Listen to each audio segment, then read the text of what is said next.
ஆனாலும் புரிந்து கொள்ளுங்கள், காதலில் சொற்கள் வெறும் சொற்கள் தான்.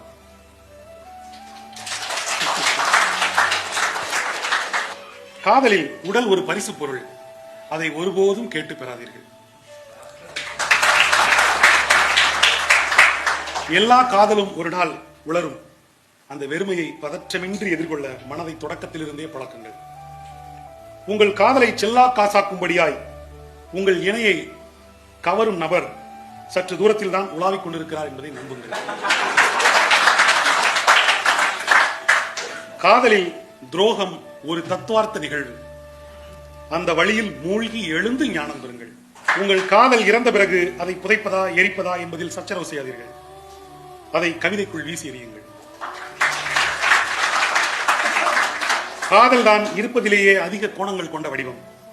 எனவே ஒருபோதும் அதை புரிந்து கொள்ளவோ விளக்கவோ முயலவே முயலாதீர்கள். எல்லோரும் போகட்டும், எல்லாமும் முடியட்டும், ஆனாலும் ஒருபோதும் உங்கள் காதலை கைவிடாதீர்கள். ஒரே வாழ்வுதான், ஓர் உடல்தான். 5 லிட்டர் ரத்தத்தில் அது ஒரு ஓரமாய் சிரித்தபடி நீந்திக் கொண்டிருக்கட்டும். உங்கள் கண்கள் கரங்கள் தீண்டும் போது இணையிடம் மின்சார உணர்வு தோன்றும் வரைதான் அதன் பெயர் காதல். எனவேதான் நண்பர்களே, உங்கள் வசீகரத்தை இழந்துவிடாத தூரத்தில் நின்று காதலியுங்கள்.